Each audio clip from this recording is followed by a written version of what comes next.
안녕하세요. 저는 김순희입니다. 67세이고 평생을 초등학교 교장으로 살아온 사람이죠. 오늘 여러분께 들려드릴 이야기는 제가 직접 겪은 일이에요. 믿기 어려우시겠지만 모두 실화입니다. 며느리가 손자 교육비 1억 원을 성형비와 명품 구매에 써버리고 달아났어요. 그것도 시어머니인 저 몰래 말이죠. 하지만 저는 그냥 당하고만 있지 않았습니다. 67년 인생의 모든 지혜와 경험을 동원해서 완벽한 복수를 해냈거든요. 처음엔 저도 믿을 수 없었어요. 내가 그렇게 아꼈던 며느리가 설마 그런 짓을 했을까 싶었죠. 하지만 진실을 알고 나니 분노가 치밀었습니다. 평생 모은 돈을 손자 교육에 써달라고 믿고 맡겼는데 그걸 자기 얼굴 고치는데 쓰다니요. 이 이야기를 끝까지 들어보시면 어떻게 제가 며느리를 완전히 무너뜨렸는지 알게 되실 거예요. 법정에서 승소해서 돈도 다 받아냈고 손자도 제가 키우게 됐거든요. 지금 생각해도 속이 시원합니다. 그럼 처음부터 천천히 들려드릴게요. 제가 큰아들 민호와 며느리 미선 그리고 손자 지우와 함께 살기 시작한 건 3년 전이었어요. 퇴직하고 나서 혼자 지내기 적적했거든요. 남편은 일찍 세상을 떠났고 아들들도 각자 가정을 꾸렸으니까요. 그때 큰아들이 제안했죠. 어머니, 저희랑 같이 사시면서 지우 교육도 좀 도와주세요. 처음엔 며느리 미선이가 참 예쁘게 보였어요. 32살에 백화점에서 일하던 깔끔한 아가씨였거든요. 인사도 정중하게 하고 말투도 부드럽고요. 어머님, 정말 오시길 잘했어요. 지우가 할머니를 얼마나 기다렸는지 몰라요라고 말하던 그때가 생각나네요. 그런데 함께 살면서 조금씩 이상한 점들이 보이기 시작했어요. 미선이가 자꾸 돈 이야기를 꺼내는 거였습니다. 어머님, 요즘 교육비가 정말 많이 들어요. 지우가 워낙 똑똑해서 영재 교육을 시켜야 할 것 같은데. 처음엔 손자가 똑똑하다니까 기분이 좋았죠. 교육자로 평생을 살아온 저로서는 손자 교육에 투자하는 게 당연하다고 생각했어요. 퇴직금에 집까지 팔아서 모은 돈이 8억 정도 있었거든요. 그 중에서 1억 정도는 지우 교육에 써도 된다고 생각했습니다. 미선아, 지우 교육에 필요한 돈은 내가 대줄 테니까 걱정하지 마. 그렇게 말했을 때 미선이 얼굴에 번지던 기쁨의 미소가 지금 생각해보니 섬뜩해요. 그때 저는 몰랐죠. 그 미소 뒤에 어떤 계획이 숨어 있었는지 말이에요. 처음 교육비로 3천만 원을 줬을 때는 별 문제가 없어 보였어요. 지우가 영어 학원도 다니고 수학 과외도 받고 있다고 하더라고요. 영수증도 가져다 주고 아이가 공부하는 모습도 보여주고요. 어머님 덕분에 지우가 이렇게 잘하고 있어요라며 고마워하는 미선이를 보니 뿌듯했습니다. 그런데 두 번째로 돈을 달라고 했을 때부터 뭔가 이상했어요. 어머님, 지우가 워낙 똑똑해서 더 좋은 프로그램을 받아야 할 것 같아요. 4천만 원 정도 더 필요해요. 한 번에 4천만 원이라니. 조금 부담스럽긴 했지만 손자를 위한 일이라고 생각하고 줬죠. 마지막으로 3천만 원을 더 달라고 했을 때는 정말 놀랐어요. 지우가 영재성이 뛰어나서 해외 교육 프로그램에 참여해야 한대요. 미리 준비금이 필요하다고 하네요. 총 1억 원.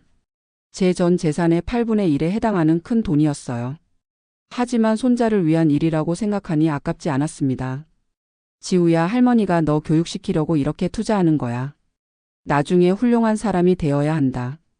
지우는 고개를 끄덕이며 내 할머니라고 대답했어요. 그 순간이 얼마나 뿌듯했는지 모르겠어요. 그런데 이상한 일들이 하나둘씩 생기기 시작했어요.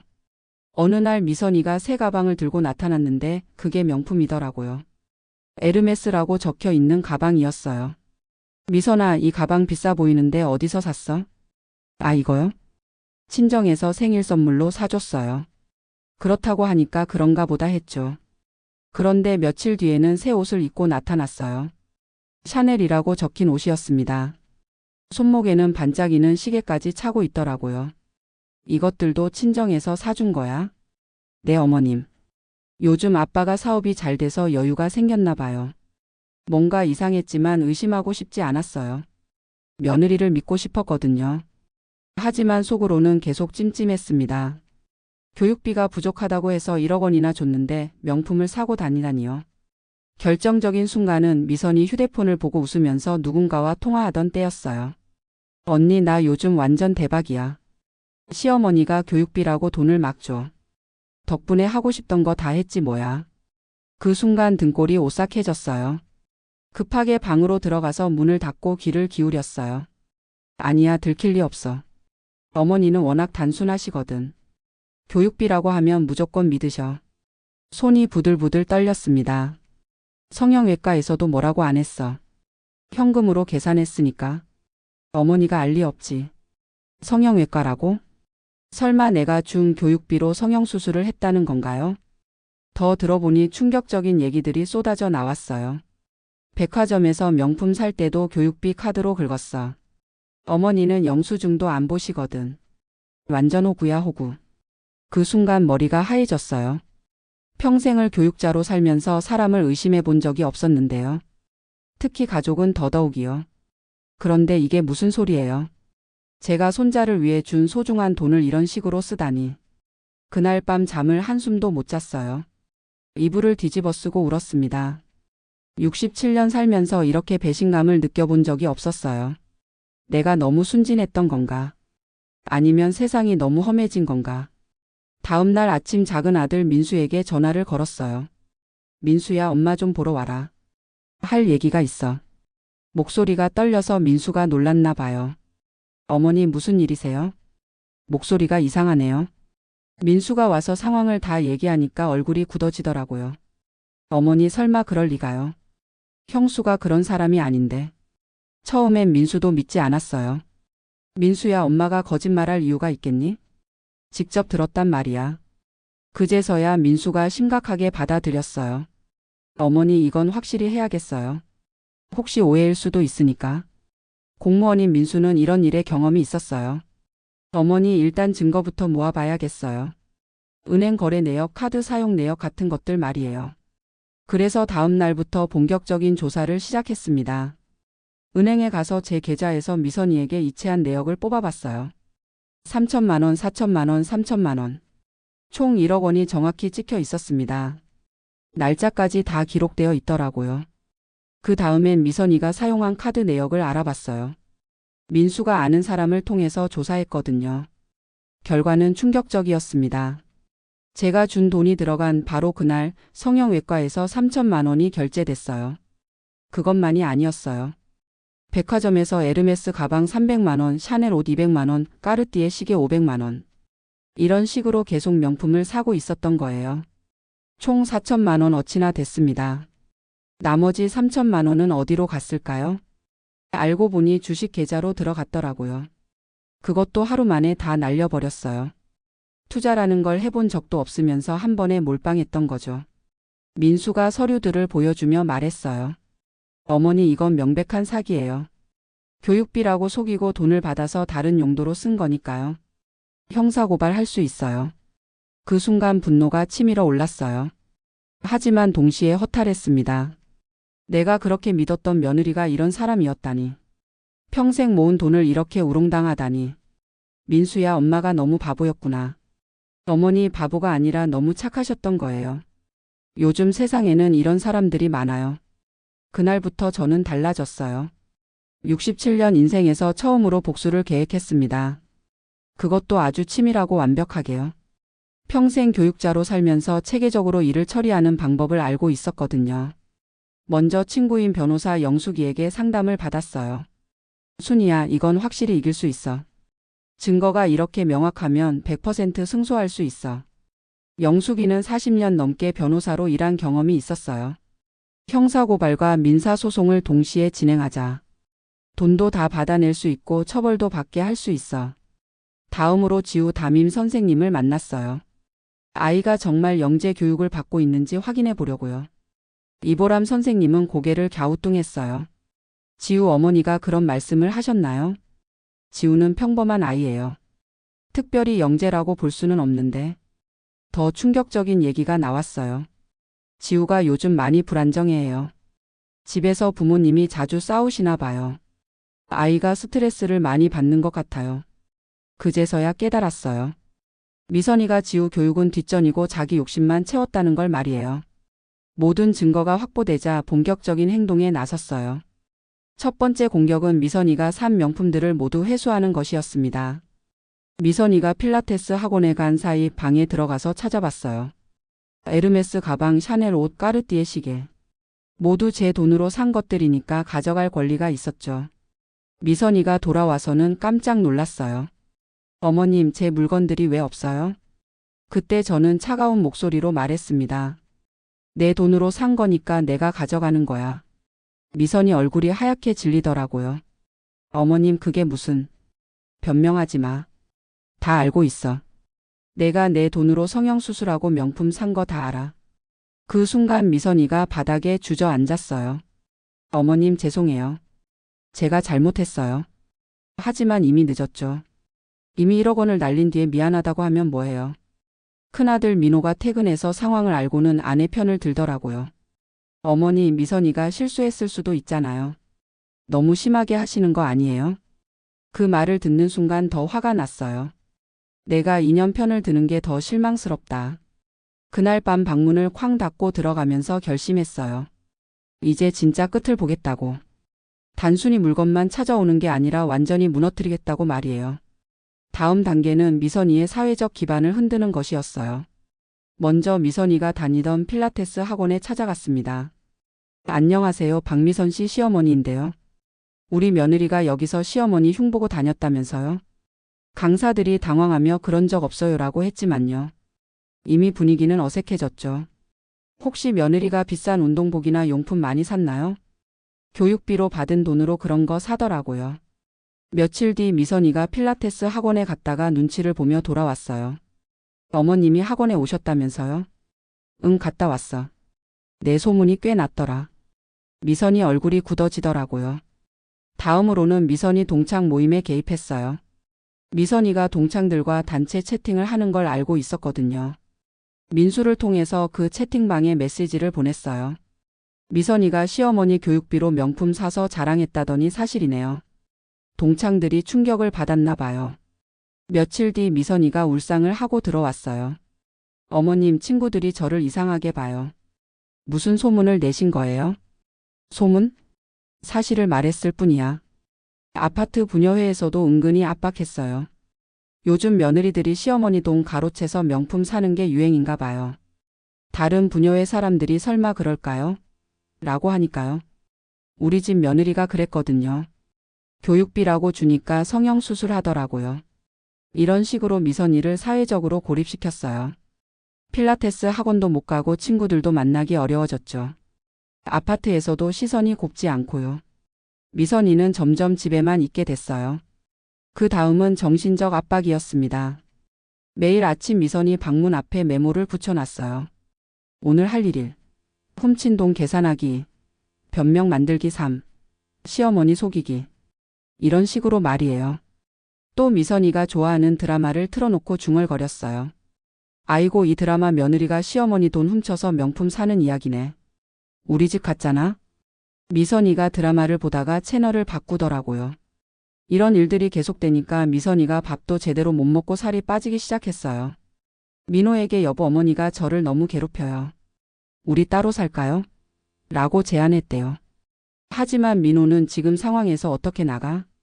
어머니가 화나실 만도 해라며 냉담하게 반응했죠. 미선이는 완전히 고립됐어요. 남편마저 등을 돌리니까 의지할 곳이 없었죠. 매일 방에서 울기만 했어요. 하지만 저는 전혀 동정하지 않았습니다. 자기가 한 짓을 생각하면 당연한 거였어요. 그렇게 몇 달이 지나고 본격적인 법적 대응에 나섰어요. 변호사 영숙이와 함께 형사고발장을 작성했습니다. 사기죄, 횡령죄로 고발하고 1억 3천만 원 손해배상 청구 소송을 제기했어요. 증거 자료집만 100페이지가 넘었어요.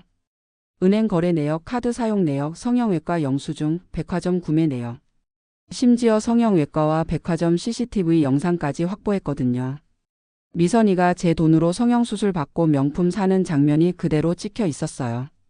또한 손자 지우의 양육권을 제가 가져오기 위한 법적 절차도 준비했어요. 미선이가 교육비를 횡령해서 아이에게 제대로 된 교육을 시키지 못했다는 증거들을 모았거든요. 담임 선생님 증언서, 실제 교육비 사용 내역 같은 것들 말이에요. 민호의 문제까지 조사했어요. 알고 보니 이 사람도 문제가 많았거든요. 회사에서 횡령 의혹이 있었고 도박으로 5천만 원 빚까지 있었어요. 미선이 혼자 나쁜 게 아니라 부부가 둘 다 문제였던 거죠. 모든 준비가 끝나고 드디어 복수를 실행에 옮겼어요. 그날 아침 일찍 미선이를 거실로 불렀어요. 변호사 영숙이도 함께 왔고요. 테이블에 모든 증거를 펼쳐놨습니다. 미선아, 이제 다 끝났어. 내가 한 짓 하나하나 다 기록되어 있어. 미선이가 서류들을 보더니 얼굴이 새하얗게 변했어요. 손이 부들부들 떨리더라고요. 사기죄, 횡령죄로 고발했고 1억 3천만 원 손해배상 소송도 걸었어. 형사처벌 받고 민사로 배상하게 될 거야. 그제서야 미선이가 사태의 심각성을 깨달았나 봐요. 무릎을 꿇고 빌기 시작했어요. 어머님, 죄송해요. 정말 죄송해요. 마지막 기회를 주세요. 하지만 저는 냉정했습니다. 기회는 1억 받을 때 줬어. 넌 그 기회를 명품으로 날려버렸잖아. 손자 지우의 양육권 이전 서류도 내밀었어요. 지우는 내가 키울 거야. 너 같은 엄마 밑에서는 제대로 된 교육을 받을 수 없어. 그러자 미선이가 완전히 무너져 버렸어요. 바닥에 주저앉아 울기 시작했어요. 민호도 퇴근해서 상황을 알고는 당황했어요. 어머니, 너무 심하게 하시는 거 아니에요? 그래서 민호의 비리 자료까지 내놨죠. 내 것도 여기 다 있어. 회사 횡령, 도박비까지 말이야. 민호 얼굴이 하얗게 질리더라고요. 어머니, 그건 어떡해. 너희가 내 돈으로 이런 짓 할 때는 언젠가 탄론할 줄 몰랐니? 그날부터 미선이와 민호는 완전히 무너졌어요. 경찰 조사를 받게 되고 언론에서도 며느리의 교육비 횡령 사건으로 보도됐어요.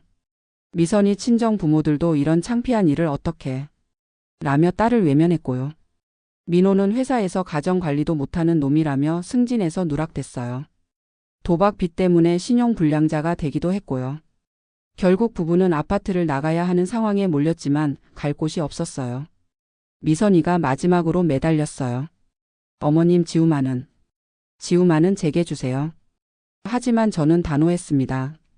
넌 이미 지우한테도 거짓말했어.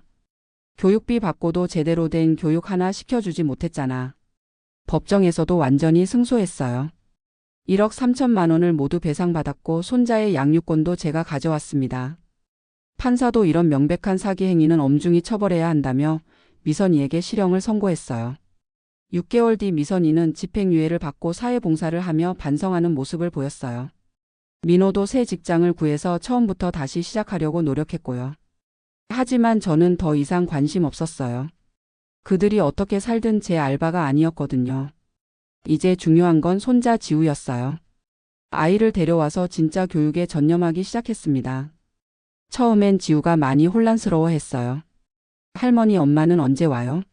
라고 자꾸 물어보더라고요. 지우야, 엄마는 잘못을 반성하러 갔어. 할머니가 더 잘 돌봐줄 테니까 걱정하지 마. 그렇게 말해주면서 아이를 안심시켰어요. 평생 교육자로 살았던 경험이 도움이 됐죠. 배상받은 1억 3천만 원으로 지우를 위한 교육 신탁을 만들었어요. 이번엔 정말 제대로 된 교육에 쓰려고요. 실력 있는 선생님들을 찾아서 체계적인 교육을 시작했습니다. 영어, 수학, 피아노까지 아이가 좋아하는 것들로 말이에요. 지우가 점점 안정을 찾아가는 모습을 보니 뿌듯했어요. 할머니, 저 이제 괜찮아요. 할머니가 계셔서 무섭지 않아요. 그런 말을 할 때마다 가슴이 뭉클했습니다. 작은 아들 민수도 자주 와서 도와줬어요. 어머니, 정말 대단하세요.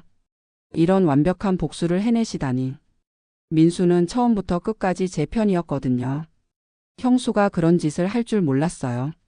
어머니가 제대로 혼내주셨네요. 6개월이 지나고 지우의 성적이 눈에 띄게 올랐어요. 담임 선생님도 지우가 많이 달라졌어요. 전보다 훨씬 안정적이고 집중력도 좋아졌어요 라고 하더라고요. 역시 환경이 중요하다는 걸 다시 한번 깨달았죠. 어느 날 지우와 함께 공원을 산책하고 있었어요. 아이가 갑자기 제 손을 꼭 잡으며 말했어요. 할머니, 저 할머니 덕분에 많이 배웠어요. 뭘 배웠는데? 정직하게 살아야 한다는 거요. 거짓말하면 나중에 큰일 난다는 것도요. 그 순간 눈물이 날 뻔했어요. 제가 겪은 모든 고생이 헛되지 않았다는 생각이 들었거든요. 맞아, 지우야. 인생은 정직하게 살아야 해. 할머니가 보여준 게 뭔지 알겠지? 네, 할머니. 나쁜 사람한테는 당하지 말고 맞서 싸워야 한다는 거죠. 아이가 제 의도를 정확히 이해하고 있었어요. 그리고 저도 할머니처럼 정직하고 강한 사람이 될게요. 1년이 지난 지금 지우는 완전히 다른 아이가 됐어요. 성격도 밝아지고 공부도 잘하고요. 진짜 영재라고 할 수는 없지만 성실하고 바른 아이로 자라고 있어요. 그게 제일 중요한 거라고 생각해요. 가끔 미선이가 지우를 보러 오려고 연락할 때가 있어요. 하지만 저는 단호하게 거절합니다. 지우가 이제 안정되었는데 또 혼란스럽게 할 필요 없어. 법적으로도 제가 양육권을 가지고 있으니까 문제 없어요. 민호는 가끔 어머니 날에 안부 인사를 해요. 어머니 건강하세요. 지우 잘 부탁드립니다. 하지만 예전처럼 가깝지는 않죠. 신뢰가 한번 깨지면 회복하기 어려운 법이에요. 이제 와서 생각해보니 이 모든 일이 전화위복이었던 것 같아요. 처음엔 1억 원을 잃었다고 생각했는데요. 결국엔 더 큰 걸 얻었거든요. 진짜 손자를 제대로 키울 수 있는 기회 말이에요. 미선이 같은 엄마 밑에서 자랐다면 지우가 어떻게 됐을까요? 거짓말하는 법, 남을 속이는 법을 배웠을지도 몰라요. 그런 걸 생각하면 오히려 다행이라는 생각이 들어요. 요즘 주변에서 비슷한 일을 겪는 분들이 종종 있어요. 며느리나 사위가 돈을 가로채거나 거짓말하는 경우 말이에요. 그럴 때마다 제 경험을 들려주면서 조언해 드려요.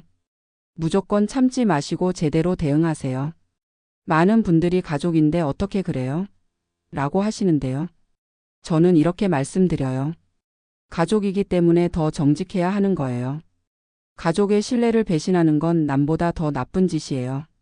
특히 교육비를 핑계로 돈을 요구하는 경우가 많더라고요. 부모 마음을 이용하는 가장 비열한 수법이죠. 그럴 때는 반드시 영수증을 확인하고 의심스러우면 직접 확인해 보라고 말씀드려요. 저도 처음엔 의심하기 싫었어요. 가족을 의심한다는 게 마음에 걸렸거든요. 하지만 지금 생각해보니 더 일찍 알아챘어야 했어요. 그랬다면 피해를 줄일 수 있었을 텐데요. 가끔 미선이를 만나면 어떤 기분일까 궁금할 때가 있어요. 하지만 만날 일은 없을 것 같아요. 서로 다른 세상에서 살고 있으니까요. 아마 미선이도 저를 보기 싫어할 거예요. 지우에게는 이 모든 일을 어떻게 설명해야 할지 고민이에요. 아직 어리니까 다 이해하기 어려울 테고요. 하지만 언젠가는 알려줘야겠죠. 엄마가 왜 함께 살 수 없는지 말이에요.